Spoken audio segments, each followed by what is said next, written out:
पावसाबाबतची मोठी बातमी समोर आली असून हवामान विभागाने गंभीर इशारा दिला आहे। सध्या ऊन दिसत असताना हवामान खात्याने पुढील 4 तासांसाठी सतर्कतेचा इशारा दिला आहे। अरबी समुद्र आणि बंगालच्या उपसागरातून तब्बल 1500 किलोमीटर लांबीचा महाकाय ढग थेट महाराष्ट्राच्या दिशेने सरकू लागला आहे। वादळामधून या ढगांची निर्मिती झाली असून पुढील 4 तासात आपल्या राज्यामध्ये पावसाचं रौद्र रूप पाहायला मिळणार आहे। जरी सध्या वातावरणामध्ये पावसाची चिन्ह दिसत नसतील, परंतु पुढच्या 4 तासामध्ये मुसळधार पाऊस महाराष्ट्रातील 17 जिल्ह्यांमध्ये बरसेल। हवामान खात्याने पावसाचा इशारा दिला आहे। शेतकऱ्यांना सावध करण्यासाठी नवीन अंदाज देखील जाहीर झाला आहे। जरी सध्या ऊन दिसत असलं तरी पुढील 4 तासामध्ये ढग जमा होऊन पावसाला सुरुवात होईल। अनेक भागांमध्ये तर रेड अलर्ट जारी करण्यात आला आहे। 1500 किलोमीटर लांबीचा महाकाय वादळी ढग महाराष्ट्राच्या दिशेने सरकू लागला असून हा ढग पूर्णपणे पाण्याने भरलेला आहे। मुंबईकडून हा ढग आता आपल्या राज्याच्या दिशेने वाटचाल करत आहे। विभागानुसार जर माहिती घेतली तर सध्या कोकण पट्ट्यानुसार वाऱ्याचा वेग हा जास्त वाढेल आणि समुद्र किनारी राहणाऱ्या नागरिकांना सतर्क राहावं लागेल। त्यानंतर उत्तर महाराष्ट्रामध्ये ढगफुटी सदृश पावसाची शक्यता वर्तवण्यात आली। मराठवाड्याच्या अनेक भागांमध्ये विजांचा कडकडाट जोरदार होणार असल्याचा इशारा हवामान खात्याने दिला आहे। मुंबईसह उर्वरित भागांमध्ये देखील सतर्कता बाळगावी लागणार, कारण ज्या जिल्ह्यांमध्ये ऊन आहे त्या जिल्ह्यांमध्ये देखील चित्र पूर्णपणे बदलेल। राज्यभर एकाच वेळी 2 महाभयंकर संकटाचा आढावा आहे, कारण एक म्हणजे प्रचंड पाऊस आणि दुसरं म्हणजे विजांचा कडकडाट असणार आहे आणि हे संकट आता महाराष्ट्रातील जिल्ह्यांकडे वळत आहे। अरबी समुद्रामध्ये एका रात्रीमध्ये खूप मोठा बदल झाला आहे, ज्यामुळे वातावरणामध्ये अस्थिरता निर्माण झाली आहे। अरबी समुद्राच्या पृष्ठभागावरील तापमानामध्ये अचानक वाढ झाल्यामुळे समुद्रातून वेगाने वर खेचली जाणारी हवा उष्णतेचे प्रमाण भयानक आहे। त्यामुळे एका मॅग्नेट प्रमाणे पावसाचे ढग हे ओढून घेतले जात आहेत। ही प्रकार उष्णता जमिनीवरील हवा तापून तिला वर ढकलत आहे, ज्यामुळे समुद्राकडून येणारे बाष्पयुक्त वारे थेट आता महाराष्ट्राच्या दिशेने वेगाने धाव घेत आहेत आणि या वाऱ्यांच्या फिरण्याच्या दिशेमध्ये बदल झाल्यामुळे हे वारे आता कोकण किनारपट्टीला धडकून थेट मराठवाडा आणि पश्चिम महाराष्ट्राच्या दिशेने वेगाने सरकतील, ज्यामुळे अगदी कमी वेळामध्ये ढगांची मोठी गर्दी तयार होणार आहे। सध्या संपूर्ण भारतामध्ये जे हवामानाचं विचित्र चक्र पाहायला मिळते त्यामागे ग्लोबल एनर्जी सप्लाय आणि जागतिक हवामानातील बदलाचे मोठे संकट आहेत। एका बाजूला भीषण उन्हाळा तर दुसऱ्या बाजूला अचानक कोसळणारा मुसळधार पाऊस। ही परिस्थिती अत्यंत गंभीर आहे। जागतिक संघर्षांमुळे होणारा इंधनांचा वापर आणि वातावरणामध्ये वाढलेलं कार्बनचं प्रमाण यामुळे निसर्गाचे संतुलन पूर्णपणे बिघडले आहे। जेव्हा उन्हाळा असहाय होतो तेव्हा जमिनीमधील आर्द्रता संपते आणि पृथ्वीवर एक भट्टीप्रमाणे काम करणारी परिस्थिती निर्माण होते, ज्यामुळे जेव्हा समुद्राच्या गार वाऱ्याच्या संपर्कामध्ये हे उष्ण वारे येतात तेव्हा थर्मल शॉक तयार होतो आणि यामुळेच काही मिनिटांमध्ये आकाशामध्ये ढगांची गर्दी तयार होते। ढगफुटी महाराष्ट्रावरती जे संकट आहे ते एक भयानक रूप दर्शवत आहे, कारण पावसाचे वारे हे उत्तरेकडून दक्षिणेकडे फिरत असल्यामुळे कोकण पट्ट्यामध्ये देखील पावसाचा जोर वाढेल। उत्तर महाराष्ट्रातील अनेक जिल्ह्यांमध्ये सोसाट्याच्या वाऱ्याचा इशारा आहे, तर मराठवाड्यामध्ये आज हा पावसाचा वेग हा तिप्पट वाढणार असल्याची शक्यता वर्तवली गेली। पश्चिम महाराष्ट्रातील अनेक जिल्ह्यांमध्ये विजांचा तांडव पाहायला मिळणार आहे। पुढच्या 4 तासांनंतर अत्यंत महत्त्वाचा इशारा महाराष्ट्रातील 17 जिल्ह्यांसाठी देण्यात आला। अरबी समुद्रातून जे बाष्प घेऊन येणारे वाऱ्यांची दिशा आहे ती अचानक बदलली जात आहे आणि हे वारे आता थेट महाराष्ट्राच्या किनारपट्टीवरती धडकणार आहेत। वाऱ्याचा वेग इतका प्रचंड आहे की ते समुद्रावरून येताना सोबत पाण्याचे महाकाय साठे घेऊन येत आहेत आणि पुढच्या 4 तासात हे वारे कोकणातून सरकून थेट पश्चिम महाराष्ट्र आणि मराठवाड्याच्या दिशेने पुढे सरकणार आहेत।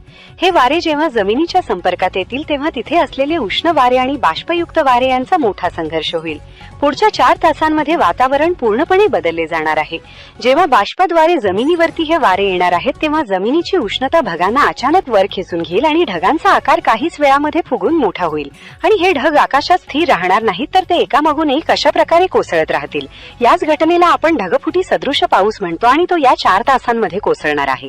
मुंबईकडून हे ढग आता महाराष्ट्रातील 17 जिल्ह्यांकडे वेगाने सरकत आहेत आणि याच परिस्थितीमुळे महाराष्ट्रातील अनेक जिल्ह्यांमध्ये पूर परिस्थिती देखील उद्भवणार आहे। नदी नाल्यांच्या पाणी पातळीमध्ये वाढ होऊ शकते. तुमच्या जिल्ह्यामध्ये सध्या हवामानाचा जो दाब आहे तो या ढगांना ओढून घेणार आहे. त्यामुळे नागरिकांनो, महाराष्ट्रातील वातावरणामध्ये अचानक दाब कमी होईल आणि पाऊस धो कोसळण्यास सुरुवात होईल.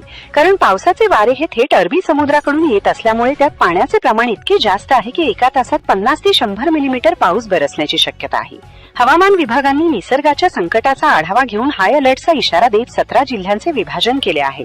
त्यामध्ये सुरक्षेच्या दृष्टीने महाराष्ट्राच्या वेगवेगळ्या भागांमध्ये जिल्हे विभागले गेले आहेत. तर महाराष्ट्रामध्ये सर्वात जास्त धोका हा पहिल्या विभागाला आहे, म्हणजेच कोकण किनारपट्टीच्या भागामध्ये. कारण तिथे अरबी समुद्राकडून येणारे बाष्पयुक्त वारे हे थेट धडकत असल्यामुळे या विभागातील जिल्ह्यांमध्ये ढगफुटी सदृश पावसाची सर्वाधिक शक्यता आहे. या पट्ट्यांमध्ये वाऱ्याचा वेग प्रचंड असल्याने समुद्रकिनारी राहणाऱ्या नागरिकांना सतर्कता बाळगावी लागेल. तर दुसरा विभाग पाहिला तर मराठवाडा आणि उत्तर महाराष्ट्राचा अंतर्गत भाग आहे, जिथे पावसापेक्षाही जास्त धोका हा विजांचा असणार आहे, वादी वाऱ्याचा असणार आहे. जेव्हा समुद्राकडून येणारे हे बाष्पयुक्त ढग जमिनीच्या उष्णतेच्या संपर्कात येणार आहेत तेव्हा वातावरणीय दाब अचानक कमी होईल. त्यामुळे या विभागातील जिल्ह्यांमध्ये मोठ्या प्रमाणावर विजा पडण्याच्या घटना घडू शकतात. आकाशात काळे ढग जमा होणं आणि विजांचा कडकडाट होणं यामुळे पावसाचं प्रमाण वाढणार आहे. तर तिसरा आणि सर्वात महत्वाचा भाग म्हणजे पश्चिम महाराष्ट्र आणि सह्याद्रीचा घाटमाला असेल. पावसाचं विभाजन झालं आहे की समुद्राकडून येणारे वारे हे थेट सह्याद्रीच्या रांगांना धडकून ढगांचा धो मारा घेत अनेक विभागातील जिल्ह्यांमध्ये ढगफुटी सदृश पाऊस घडून येणार आहे. तर ढग काही मिनिटांतच धो बरसतील. त्यामुळे या विभागातील सकल भागामध्ये पाणी साचणार आहे, तर नद्यांच्या पाणी पातळीमध्ये देखील वाढ होईल. 17 जिल्ह्यांचे हे विभाजन हे पावसाच्या तीव्रतेवर आधारित नसून त्या भागातील भौगोलिक परिस्थितीवर आणि वाऱ्याच्या दाबावर अवलंबून आहे. हा इशारा महाराष्ट्रातील 17 जिल्ह्यांना देण्यात आला असला तरी देखील इतर जिल्ह्यांमध्ये उष्णतेची पातळीही वाढवली जाईल. त्यामुळे महाराष्ट्रातील या जिल्ह्यांमध्ये धो पाऊस पडणार आहे, तर दुसऱ्या जिल्ह्यांमध्ये उष्णतेची लाट पसरणार आहे. आता व्हिडिओमध्ये आपण पाहिलं आहे की अरबी समुद्रातून मोठ्या प्रमाणात महाकाय ढगांचा संच येत आहे आणि तो संच आता महाराष्ट्रातील कोणत्या जिल्ह्यांमध्ये बरसणार आहे ते आपण पाहूयात. तर सर्वात पहिल्यांदा पुणे जिल्ह्यामध्ये पुढच्या 4 तासांमध्ये ढगफुटी सदृश पावसाचा इशारा देण्यात आला आहे. सकल भागामध्ये पाणी साचण्याची शक्यता वर्तवण्यात आली, तर मुंबईमध्ये समुद्राच्या उंच लाटा उसळणार आहेत. मुसळधार पाऊस अचानक बरसणार आहे. प्रचंड पाऊस, कोसळ आणि समुद्रलगतच्या भागांमध्ये परिस्थिती बिकट होऊ शकते. पालघर जिल्ह्यामध्ये सोसाट्याचा वारा आणि अतिमुसळधार पावसाचा इशारा आहे. तर ठाणे जिल्ह्यांमध्ये विजांच्या कडकडाटासह धो पावसाला सुरुवात होणार आहे. रायगडमध्ये पावसाचा जोर इतका असेल की नद्यांच्या पाणी पातळीमध्ये अचानक वाढ होईल. नाशिकमध्ये देखील पावसासोबतच वादी वाऱ्याचा फटका बसणार आहे. झाडे पडण्याची भीती उद्भवू शकते. तसेच घरातील पत्रे उडू शकतात, कारण वाऱ्याचा वेग हा जोरदार असेल. रत्नागिरीमध्ये तर ढगफुटी सदृश पावसाचा अंदाज वर्तवण्यात आला असून समुद्रकिनारी नागरिकांना विशेष काळजी घ्यावी लागेल. नंदुरबारमध्ये आकाशात ढगांची गर्दी असून विजांचा कडकडाट जोरदार होईल. धुळे जिल्ह्यामध्ये पुढचे 4 तास सतर्कतेचे असतील, कारण पावसाचा मोठा धमाका हा धुळे जिल्ह्यामध्ये होईल. वादी वारा देखील सुटणार आहे आणि अतिमुसळधार पावसाचा वारा देखील बरसेल. त्यामुळे अहमदनगर जिल्ह्यामध्ये देखील विजांच्या कडकडाटाचा इशारा देण्यात आला. महाराष्ट्रातील अहमदनगर जिल्ह्यामध्ये पावसाचा जोर हा पहिल्यांदा कमी असेल, पण नंतर तो जोर वाढणार आहे. बीड जिल्ह्यामध्ये ढगांच्या गडगडाटासह पावसाचा जोर असल्यामुळे शेतकऱ्यांना सावधगिरी बाळगावी लागणार आहे. तर परभणी जिल्ह्यामध्ये वादी वाऱ्यासह मुसळधार पावसाचा इशारा देण्यात आला. हिंगोली जिल्ह्यामध्ये देखील पाऊस आपला रौद्र रूप धारण करेल. नदी नाल्यांच्या पाणी पातळीमध्ये अचानक वाढ होऊ शकते. लातूरमध्ये ढगांची मोठी गर्दी दिसून येत आहे आणि पुढच्या 4 तासांमध्ये पावसाचा मोठा मारा हा लातूर जिल्ह्यामध्ये होईल. नांदेडमध्ये देखील पावसाची तीव्रता वाढणार आहे. विजांचा कडकडाट सुरू होईल. तर सातारा जिल्ह्यामध्ये देखील अतिवृष्टीचा इशारा देण्यात आला आहे. डोंगराळ भागामध्ये दरड कोसळण्याची भीती आहे. सोलापूरमध्ये ढगफुटी सदृश पावसाचा फटका बसेल.